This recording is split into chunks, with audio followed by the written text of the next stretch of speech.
You are now tuned into Flipping the Birds, a Philly Sports Network podcast. What's going on, Eagles fans? Welcome one, welcome all to another episode of Flipping the Birds.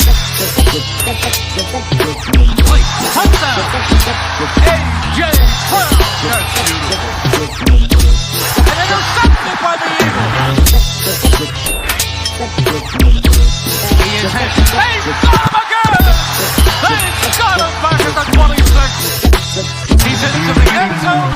Touchdown, Eagles.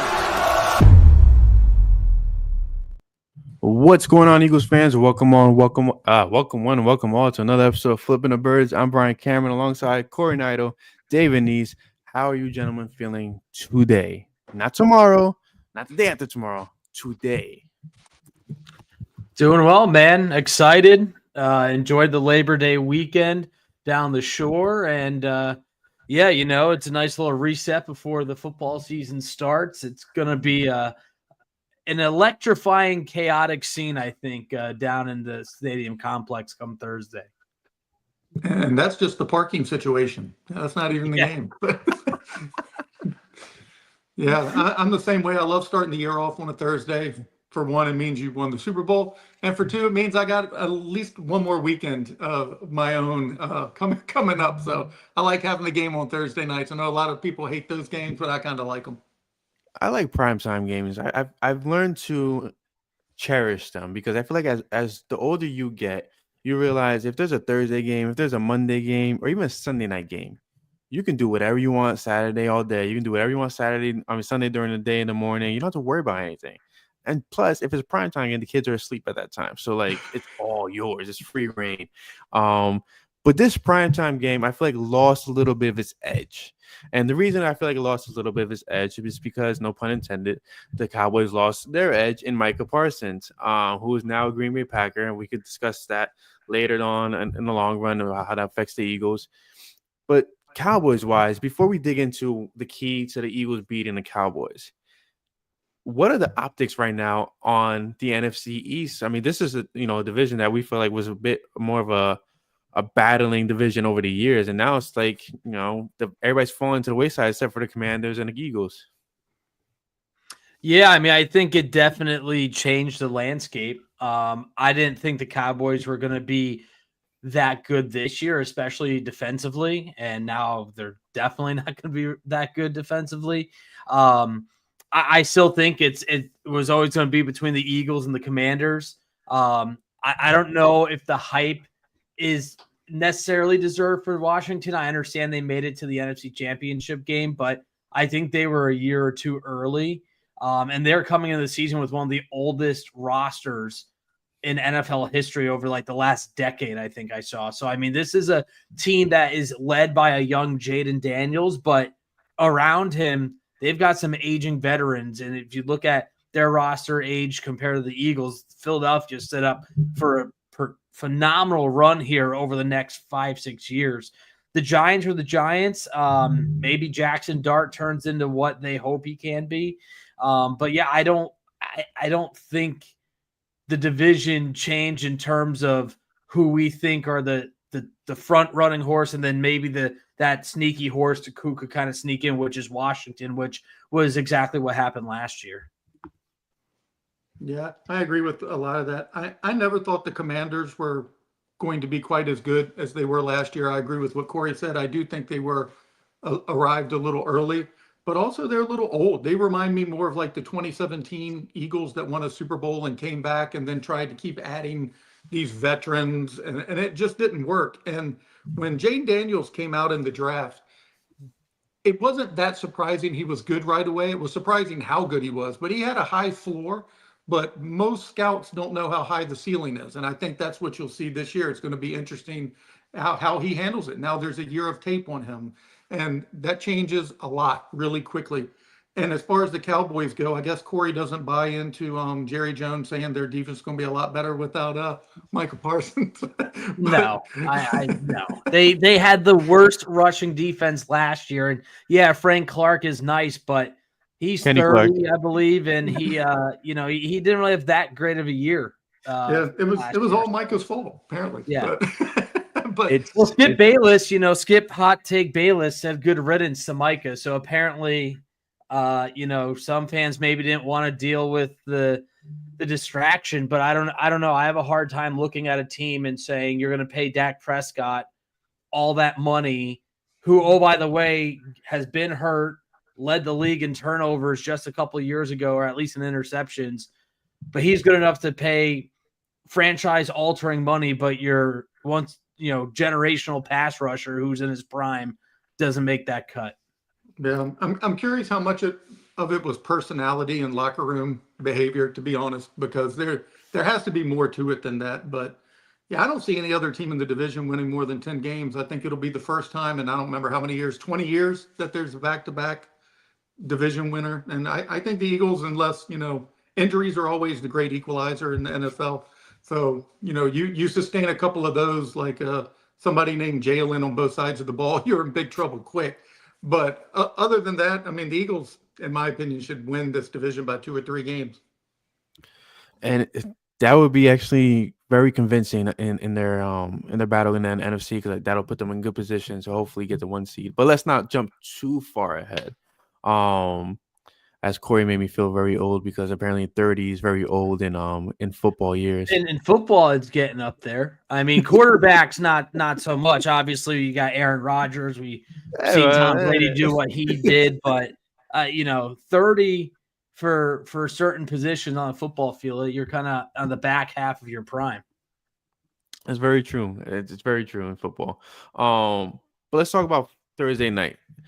It's banner night, and I know this. It's a touchy subject when you mention the word banner night to Corey today, because Nick Sirianni is stating that he didn't know it was banner night for some weird reason, and the team will not be out there.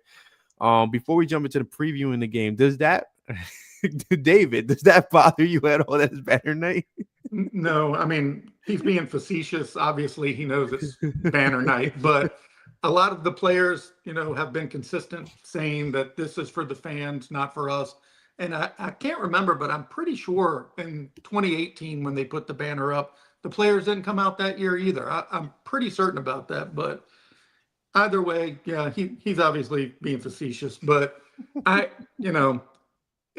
be glad when this is over with, so that all this can just go to bed and they can focus on the season and do everything they've been preaching all off season, and then it's not a topic anymore. It's not a touchy subject. I'm just saying I like the mantra and the mindset, but it's a little over the top that they're pretending that they didn't win the damn thing. I mean, let this just be the final bow. I understand there's a lot of pomp and circumstance. You don't want to look in the rearview mirror. I totally get that. I love that Nick Sirianni is instilling this. The players are instilling it. Jordan Mailata said that he actually forgot that they were having that when he was talking in the locker room the other day. I just like those comments. Like, I understand Nick Sirianni's being facetious, but just like, all right, come on. Like, we get it. Like, we want to move on. But at the same time, there's going to be hundreds of thousands of fans waiting to celebrate that moment, to have a second Super Bowl banner. I'm indifferent. The team doesn't need to be out there for that. I think it actually adds to the atmosphere, because they're not out there. They drop the banner, and then you hear, here are your 2025 Super Bowl champion Eagles, and the link is going to go absolutely bonkers. So I think it's still going to make for a great spectacle nonetheless. I think I'm indifferent about it, because I would like for them to bask in that, because they deserve, like, if there was any team in the NFL to win, like, that could have won last season, the Eagles are top one, and like there's nobody behind them, just because Howie built a hell of a roster. They put on a hell of a show week in, week out. Even, I mean, when they struggled, they struggled very how can I say this? They struggled in winning fashion. We had the Saints game, right? Dallas Goedert makes this wild catch and goes for a touchdown, and you have Saquon doing Saquon things. Like, they struggled mightily down the stretch and in the beginning of the season to end up where they ended up. And it would have been nice to see them bask in that kind of glory. But I also get it. Like, you had to have that mental edge where it's like, this didn't happen. Like, this is not a thing that we gotta celebrate right now because we're after another one. But I think you hit the nail on the head where it's like, the banner drops, no players are out there. It's just the fans enjoying this, like the city enjoying this moment for themselves before the players touch the field. And then you have the uproar that's going to happen once they announce that the Eagles are coming out, whether they come out all together or they come do the lineups, one way or another. I think it's going to be a great spectacle, and I do hope that you enjoy it with your your buddy that we're not going to mention. But we hope that you do enjoy it, and it's going to be a hell of a atmosphere for all Eagles fans that are going. Like David mentioned, parking's going to be a BITCH. I think the trains are not even work, if I'm not mistaken, in Philadelphia at this moment to head down to the field. So it's going to be hectic, but it's rightfully so, right? Let's dive into the game. Eagles, Cowboys. There's one stat that's been irritating me for years that I feel like the Eagles need to maximize. But before I dive into my opinion about the game, what are your previews for this game, Week 1, Eagles, Cowboys, the start of the new season? I mean, you mean preview like what we're looking for? Yeah, absolutely.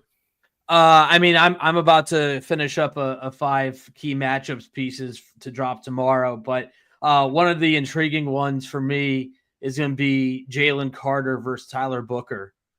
Booker is a rookie guard that Dallas drafted 12th overall this year out of Alabama, and in his introductory press conference with Dallas, he was asked, "Who are some players you're looking forward to going up against?"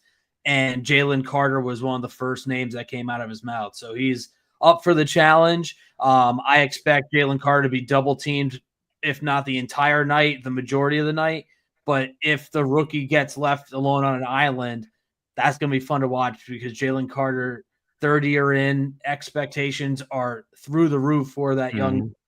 I think he's going to try and put on a show. We know what kind of presence he had all last year, although his sack numbers were a little lower than his rookie year. He had 6 sacks 2 years ago, 4.5 last year, but that was due in large part because of the double teaming that they put on Carter. I think that's one of the more intriguing matchups, at least in the trenches there. I know David wants to talk about the O-line, D-line as well, and of course you got to worry about CeeDee Lamb. Yeah, and to answer a couple of those questions, like one of them was, why does it matter about the Eagles celebration? I mean, in reality, it doesn't, but I think what does matter is that it's another indication that this is Jalen Hurts' team and this is his personality, and they've all kind of, evolved into that. But like, this is a guy who wouldn't even put on the Super Bowl ring. I mean, so not being out there for a banner, none of that, in essence, it doesn't matter. But I do think it's a pretty good indication of, just how much this team mirrors their quarterback. And to piggyback on what Corey was saying as far as the trenches, I mean, that's the Eagles' identity during this entire run. On the offensive side and the defensive side, Jalen Hurts needs a clean pocket, to find rhythm. Jeff Stoutland's group, is going to have to keep him upright, have to pave the way for Saquon Barkley just to get a little bit of daylight to change the running game and change the tempo. On defense, Jalen Carter and Jordan Davis are, in my opinion, going to have to collapse the pocket from the interior to disrupt Dak Prescott. I know a lot has been said about, the evolution of Jalen Hunt and with Nolan Smith Jr. out there, but they got big shoes to fill. And I think if there is a weakness on this team, it is edge, because they just don't have the same firepower for the rotation. So being able to disrupt Prescott's internal clock is a big deal. And that's normally what flips the game, because if they are unable to do that, those timing routes to CeeDee Lamb just eat you alive. And they did last year as well. Yeah, and I completely agree with that. And now you mentioned it is, with them sending off Michael Parsons, now you're gonna see like a Cowboys offense that wants to put up numbers and to make up for what they lost on defense. My fear of that has been something that we've spoken about a lot in the chat is CB2. Like this is, it's a big fall off from having Darius Slay and Quinion on both sides. Now you have Quinion and you have a rotation of possibly Adoree Jackson, Bennett, Keely Ringo. There's no Isaiah Rodgers there either. Like there's no actual pure veteran there. I know Adoree Jackson's had some years under his belt, but he's been a bit of a journeyman at this point. That's my big fear is, you have Dak Prescott who's going to sling it. He's going to sling it to CeeDee Lamb. They're going to move CeeDee Lamb all across the line to get him away from Quinion Mitchell at times, get him away from Cooper DeJean.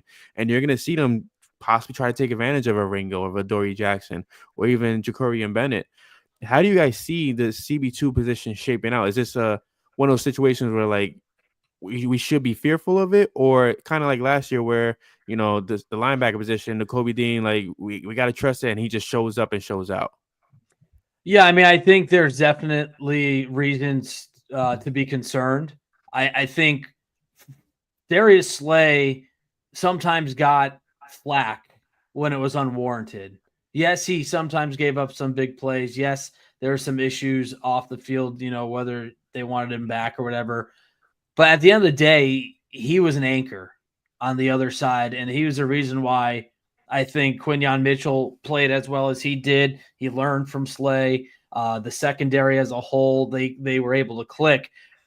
I think it's a little naive to believe that they're going to bat 1,000 again for the second straight year, where they're going to just find these young guys, these young talented players, and everything's just going to click like it did last year. Now, can it?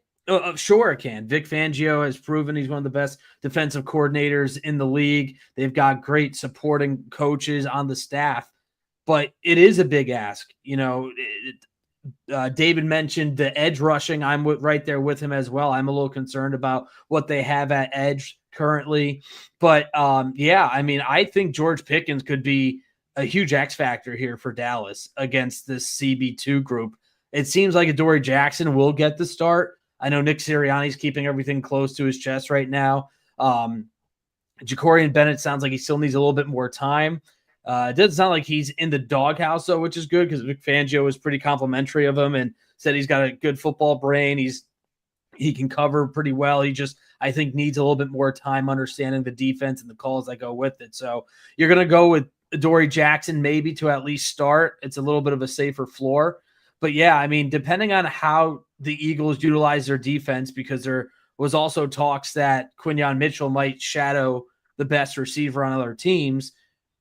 We might see Mitchell line up against Lamb no matter what side if he's on the outside, but Dallas loves using CeeDee Lamb in the slot.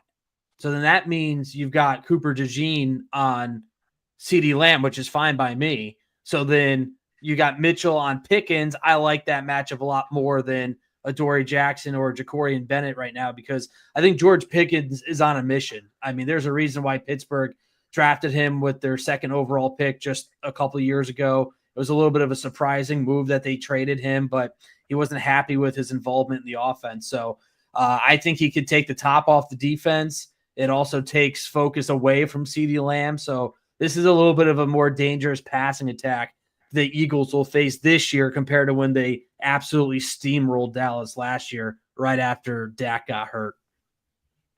Yeah, I agree with almost all that as well. I think the linebackers going into last year, I was more confident about than I am the defensive backs this year, as far as the three-headed monster that you mentioned at CB2. Nakobe Dean came with a lot of pedigree. He just needed to be healthy. He was a great player. He was a potential top 20 pick in the draft back then. And Zach Bond was handpicked by Fangio. He played the exact same type of defense all the way back in Wisconsin in college, and he flourished in that role, and he did it again. And Corey made the point about Quinyon possibly, following CB1, wide receiver one. Well, that's a big change too, because Slay took a lot of the wide receiver ones last year.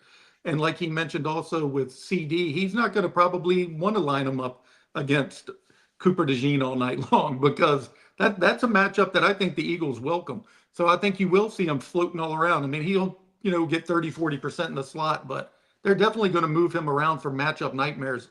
And back to Pickens, who I think is a really good player too. But if there's any team in the league positioned to defend George Pickens, it is the Eagles, because half of that defense, if not more, went against him every single week back then when they were winning championships. So they definitely know everything that he brings from their days all together in Georgia. One thing I do want to say is, like, while Dallas has become a bit of a laughing stock at this point, we all make the jokes that they haven't won a Super Bowl since the death of VHS Blockbuster. They're still prone to be that team to play spoiler on week one, right? They're still, Dak Prescott, as injury prone as he's been, as much as a flake he is down the stretch, he's still prone to having these games where he could put a team out that, in surprising fashion.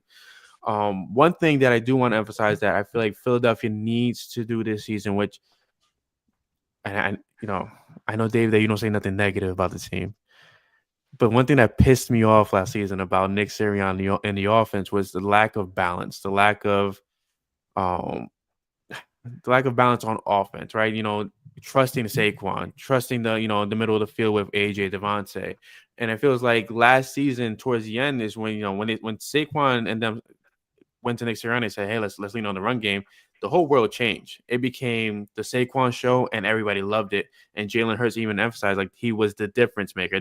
He was the missing piece of this team to get them to the Super Bowl and win the Super Bowl.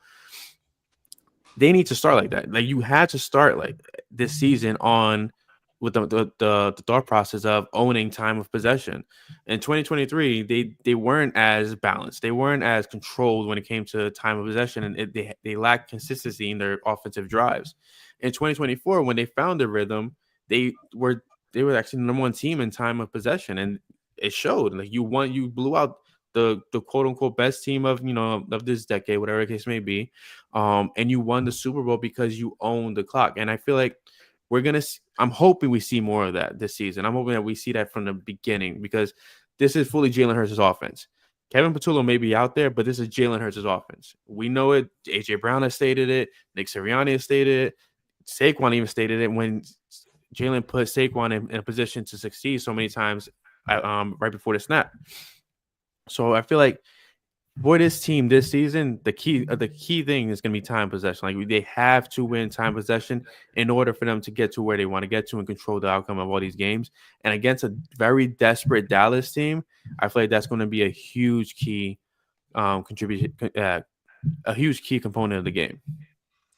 Yeah, I agree with that, especially with this matchup, because I don't know how good Dallas's rush defense will be improved from last year. I mean, they were almost dead last in every major statistical category when it came to rushing yards. They gave up the 30th most rushing yards.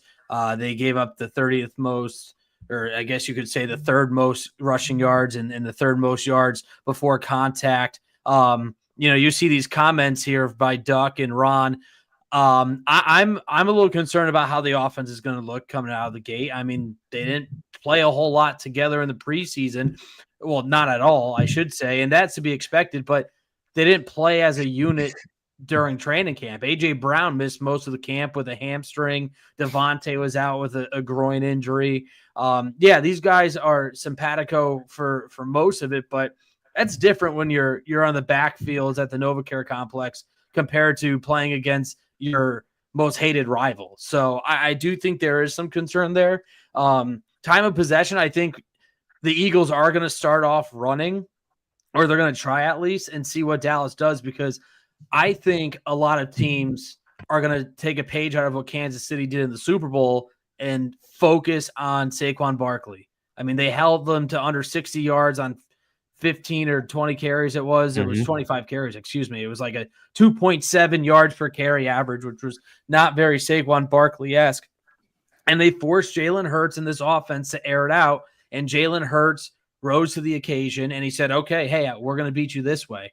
I think this year, if you're talking about balance, I think they might be more pass-heavy at times, because teams are going to try and do that and take Barkley out of the equation and force Jalen to be as spot on as he was in the Super Bowl. So time of possession, it's always a big key. More times than not, if you're winning games, you're winning time of possession, unless you've got a really quick striking offense like Detroit maybe, or, the Rams. You could throw the Eagles in there. I mean, they've had some big home run plays with AJ and Devontae, and of course Saquon with some huge rips behind the backfield in the running game. But yeah, I think I'm a little hesitant to just say, oh yeah, these guys are going to be fine offensively and they're going to click.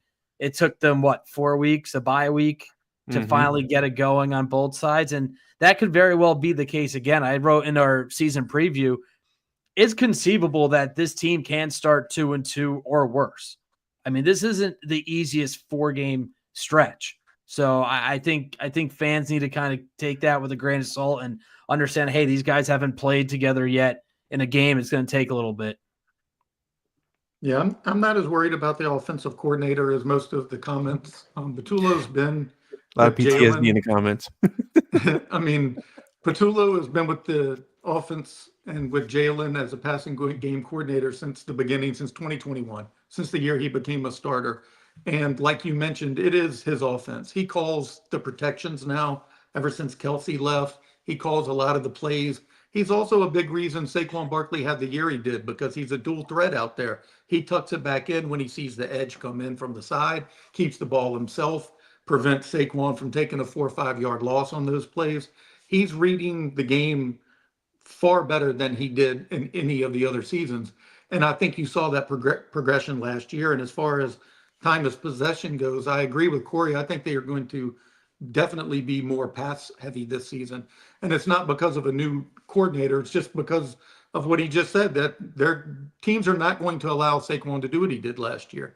I mean, the Rams went into that playoff game up and down. That's the only reason they lost. That's never happening. And they still got throttled by him. So the blueprint was kind of put out there by Spag, so to speak, and teams will try it. So the way you counter that is by winning situational football, which is third downs. Dallas has been stingy giving them up. The Eagles have had trouble historically over the years picking them up. And that'll be ultimately what decides the fate of the offense this season is how effective they are on third downs. You move the chains, you control the clock, you win the game. So before we get to our predictions of tomorrow, I was going to say tomorrow night, Thursday night's game, who would you believe needs to be an X factor on both offensively and defensively for either group to have a successful season? Like for offense, I feel like it's got to be. I don't want to state the obvious, right? But I feel like it's got to be Devontae Smith just blowing it out the water. I feel like him being left off the top 100 was a bit of a very disrespectful smack in the face when the kid has been nothing but lethal since entering the league. But I think Smitty, taking that next step in his progression and taking that next step in his career where he shows like, yeah, AJ is here, but you need to respect the fact that I'm here as well. It has to happen this season for this offense to continue what they've done since last year. Yeah, I mean, if we're sticking on the offense side, Devontae's always key. He's always stood up. When AJ goes down, I think Tyler Steen is kind of an X factor because he's the unknown in what has been a fantastic offensive line for how long now. He's shown that he can play a bit, but he hasn't taken that necessary step until this year where it was kind of them saying, hey, this is your job to lose. And, good for Tyler. He didn't lose the job. But I think if Steen can just hold his own, he doesn't need to be an all pro, but if he could just hold his own and he's not a weak link, I think he could be an X factor as well. And it's going to be something that doesn't go very noticed during games, unless he's getting blown up. You normally don't know how good or how bad, or I should say, you don't know how well an offensive lineman is usually playing until you watch the all 22 or you see highlights because you're just focused on the big runs or the big plays made offensively. But I think Tyler Steen would be an X factor for me. Yeah, I agree with Steen as well. And to kind of just elaborate more. Dave, you and I are just on the same wavelength, man. I like this. Yeah. I mean, Steen, I really do think, and I think it affects the way Jalen Hurts plays because the version of Jalen Hurts that gives the Eagles the best chance is the one who isn't hesitant, who isn't second guessing throws, who's trusting his protection. It's the quarterback trusting his reads, only using his legs when lanes are open, distributing the ball without having to overthink about if his protection is there. So, Dallas will struggle to win unless it secures the turnover battle. So if Jalen Hurts plays a clean game and they're not allowing, sacks and turnovers the easy way from blitzing and throwing the ball directly around the field, it comes down to Jalen Hurts. And I believe it probably will have to be in a more pass-heavy offense. Was that just me, or were we losing David a little bit? It seemed like we lost him a little bit. Now he's frozen. Should we screenshot this? Like, should this be in the FTB Hall of Fame? Yeah, at least it's not like a bad. Yeah, it could be worse. There we go. And Oh, that was time out. back yet? So, You're cutting in and out. so while David works out the kinks of the Wi-Fi situation right now, I think it's safe to say we could move to defense. Defensively, it's Andrew Makuba for me. I think the linebackers position is pretty stable, right? Defensive line, I know we have our concerns about the edge rushers. You know, they're young, they're unproven. But safety, I feel like, I need Andrew Makuba to be exactly what we needed CJ Gardner-Johnson to be, but a more mature version of it, a leader of, more of a leader version of it. I think the kid has a lot of talent. He's very sneaky. And when it comes to the pass, defending passes, and I think he could be a huge X factor if he could stay healthy and if he could be an effective player on the field. And I think lining him up with Reed Blankenship over the next several years would be great for this defense. Locking him up, and then I feel like it could be possibly that missing piece outside of CB2. Yeah, I'll stay in the rookie class. I think Jihad Campbell is a big X factor. There he is.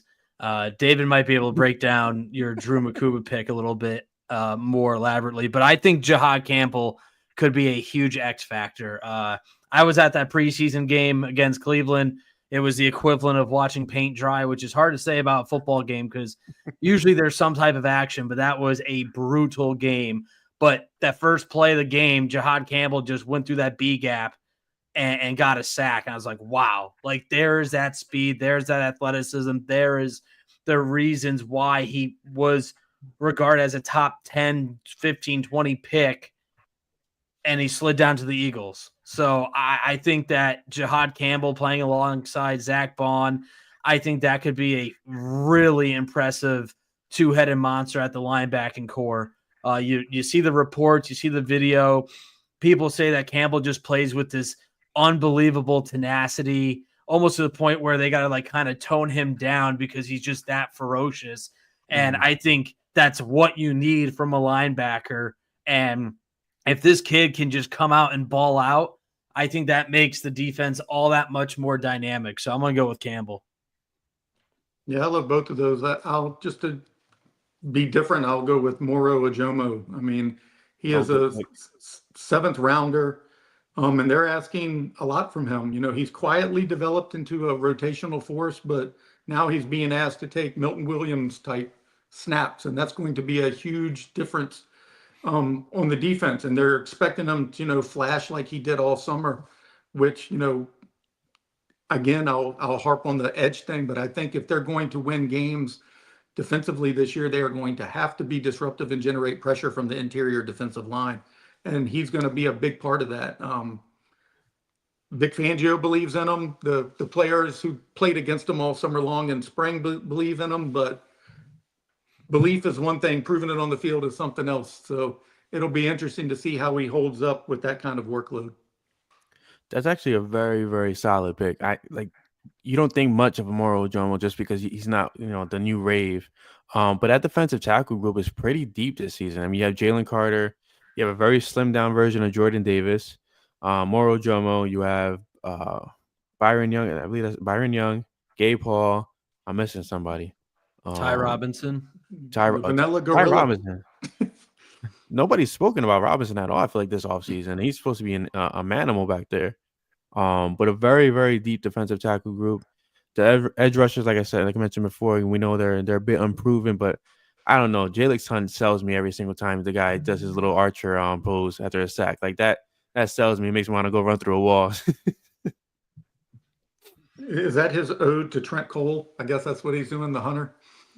It makes sense. It makes a lot of sense. And I love every single aspect of it. Noah Smith Jr., I feel like, he could have a big season as well. But again, like it's a lot of unproven talent at the edge position. So I'm very interested to see what's gonna transpire, especially with Moro Ojomo. I'm glad nobody said Ben Van Sumeren at the fullback position because I feel like he could be equalizer at some point. Well, we got a viewer asking if the guard that the Eagles got from the Rams could play fullback. There it is. Willie Lampkin? I don't think so. He's on IRA. Dude, he's a monster. He's a great wrestler. I don't know if you saw the stories that were done on him, but I saw him Y- toss a defensive lineman like it was just like nothing. yeah, hey, that's cool, man. Not the biggest in stature, but he's got a heart of a lion. Maybe he'll turn into something. Well, if Steam doesn't work out, I mean, that could be the new guard project. To line up next to Cam Jurgens and Lane Johnson. That'll be interesting to see. So, I know we're getting close to pretty pressed for time. This is the key part of the show because the viewers will hold you guys accountable. This is your first season experiencing this, but if you do make a prediction, understand if you're predicting the Eagles to lose, they will remember. If you predict them to win, they may not really remember. They'll still say you predicted for them to lose. So I'm gonna let one of you guys take the floor, and I'll finish it off, and then we call it a night. Yeah, I mean, if you look at the books, Vegas doesn't think this is going to be all that close. After the Micah Parsons trade, Eagles are now up to a 7.5-point favorite. I like that. Unsolicited gambling advice. I wouldn't mind taking that. Maybe buy the hook and just get it at 7. But yeah, I think the Eagles win this game. I think it's going to be a little ugly, a little slow, maybe. I think there's going to be some anxious feelings in the seating bowl when the Eagles go 3 and out, maybe on their first drive, or they stall a little bit. But I think they're going to get the momentum going. I'm going to say I think it's going to be a little high scoring too. I think they have the second highest point total on the books right now, behind Buffalo and Baltimore. But I think that there we go. See, they're on to you. They're on to you, Brian. I'm gonna go with like a 31-21 Eagles win. I think the Eagles will get rolling. I just don't love this Dallas defense. I have a hard time believing that this locker room is cohesive right now after their owner just traded their best defensive player literally a week to the day of one of the biggest games of the season, not only in the NFL, but for the Cowboys to start off the year. I think Dak's going to get his. You alluded to it a little bit earlier, Brian, how Dak can kind of come in and surprise some people. Against the Eagles, he's pretty solid. He's 9-4, 24 touchdowns to 8 interceptions. He hasn't thrown an interception since week 16 of 2022 at Dallas when Josh Sweat made that crazy play coming in and he tried to dump it off for the screen pass. So, I mean, you're looking at quite some time since he has turned the ball over through the air against this Eagles team. I think one of those guys gets an INT. Give me Quinyon Mitchell getting the interception out of the way. He got robbed of a couple times. So put it down, Corey, 31-21 Eagles win. Solid. Yeah. The last time the Eagles dropped the banner and they played the Falcons on Thursday night, it was the type of game Corey just said, one that made everyone in the stands completely nervous. They barely pulled it out. They won 18-12. It was kind of a, unenthusiastic watch for everybody who spent all of their money to go to that game. I think this game will have a little more firepower just because of what he alluded to as far as Dallas's defense. But I think overall, it will not be as much fireworks as we have seen some of the other games. I'll go a little less. I do still think it's a double-digit victory. 27-17 is kind of how I'm looking at the game. I'm more curious to see what the offense looks like throughout the night than I am anything else as far as just running, ratio to pass ratio. And more importantly, just no injuries. Just get through the damn game with nobody getting hurt. So if we're looking at past history, right? 2022 Eagles beat the Lions 38-35. 2023 they beat the Patriots 25-20. 2024 they beat the Packers 34-29. Which, I mean, if we're looking at a pattern, I say they score under 30, but the high 20s. I think David might have hit the nail on the head with 27. I hate to say it, but I would go like 27-21 Eagles, and it's a garbage time touchdown by the Cowboys, which is usually a thing of this rivalry. Like David said, I'm curious to see what the offense is going to look like. what are we going to see? You know, if it's going to be a balanced attack, are they going to go pass heavy? What do we see as Saquon in year 2 with Philadelphia? Like, he's not getting younger, right? But he's coming off a year where he rushed over 2,000 yards. He's coming off a season that was just it was like a match made in heaven. Like, you don't see these kind of things happen. So I'm curious to see if he does come back down to earth, or if he continues to leap over, you know, tall cities and tall skyscrapers in the cities. But that's my key thing. I want to see what the offense is going to look like, and I want to see this secondary. I need to know that I'm not going to lose more hair over this secondary throughout the season. I know Quinal's going to get his. I know Cooper's going to get his. I don't want to see them overwork Cooper. I don't want him to see him going inside, outside constantly, going to safety, whatever case may be. I need a trusted player at that position. I'm hoping that they find him sooner rather than later. But yeah, it's going to be one of those games that's, enjoy the night, right? It's banner night. Enjoy the fact that the Eagles did win the Super Bowl last year. Enjoy the fact that it's the same team that's coming back minus a few players. And it'll definitely be a win. So everybody's picking wins here, which is good for the chat, right? Because like Jay Fizz said earlier on, the East never forgets. So if you pick them to lose a game that they shouldn't lose, they will hold you guys accountable. And like I told you guys last week, expect a heavy dose of Corey and David throughout the year. They'll be joining the pod on a more consistent basis. Wow, Ron really went for the juggler on that one, didn't you? But Doug has them 37-17 Eagles. Jay Fizz has Madden numbers 60-13. Ron has 48-18 Eagles. We appreciate you guys for joining the chat today and to keeping us lively. David, Corey, I appreciate you guys. We'll see you guys next week on a new episode of Flipping the Birds. I'm Brian Cameron alongside Corey Neidl, David Neese, and go Birds.